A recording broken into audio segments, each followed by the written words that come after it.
সালাদ তৈরি করে দেখাবো।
এটা আমি সালাদে অ্যাড করে দিব।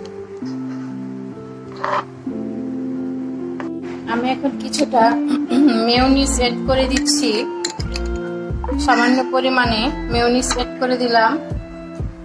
দিব কিছুটা গ্রিন চিলি সস, আর দিচ্ছি কিছুটা রেড চিলি সস। এখানে আমি 1 টেবিল চামচ রেড চিলি সস, 1 টেবিল চামচ গ্রিন চিলি সস ব্যবহার করেছি। আপনারা যদি কম বেশি করতে চান করতে পারেন, তাতে কোনো সমস্যা নেই। এখন এটাকে আমি মিক্সড করে নেব।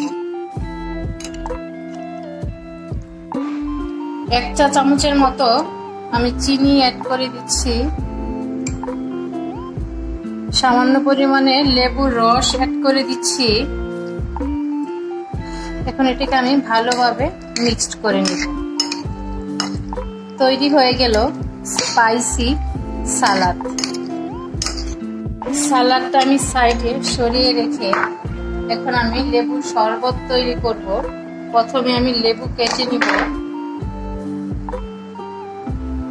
শরবতের লেবু আমি কেটে নিচ্ছি।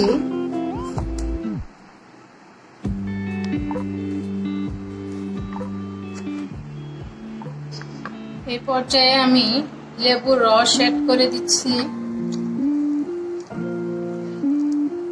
1 মগ শরবতের জন্য যতটুকু লেবুর রস প্রয়োজন আমি সেই পরিমাণে এখানে ইউজ করতেছি। আমি চিনি অ্যাড করে দিচ্ছি। 1 কাপের জন্য আমি এখানে মোটামুটি 4 চা চামচ চিনি অ্যাড করে দিলাম। আমি পানি অ্যাড করে দিচ্ছি।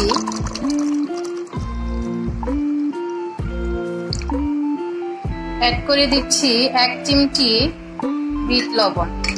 এখন আমি এটাকে মিক্সড করে নিব। পাশের গ্লাসেও আমি কিছুটা লেবুর রস অ্যাড করে দিচ্ছি।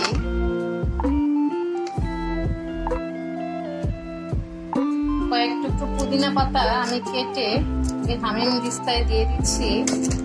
এখন এটাকে আমি ক্র্যাশ করে নেব।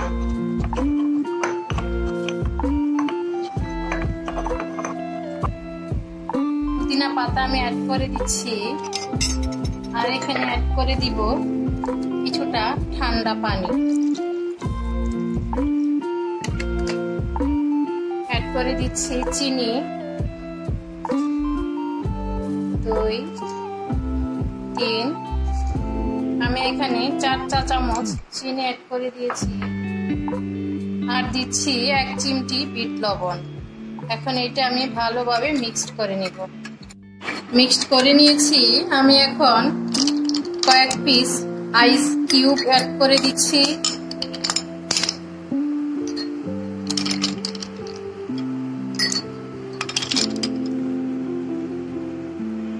তৈরি হয়ে গেল ঠান্ডা ঠান্ডা লেবুর শরবত। আমি লেবুর শরবত সাইডে সরিয়ে রাখছি। এখন আমি এক নুডলস প্রিপারেশনটা করে দেখাবো। আমি এখানে ম্যাগির 2 প্যাকেট ম্যাগির মশলা দিয়েই সিদ্ধ করে নিয়েছি। এখন আমি সার্ভ করে দেখাবো।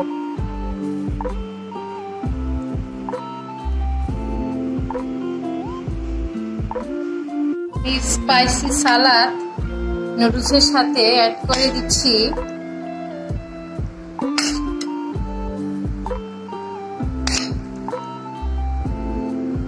নুডলসের সাথে আমি অ্যাড করে দিলাম ফ্রুট সালাদ। আমি একটা বাটিতে উঠিয়ে নিচ্ছি।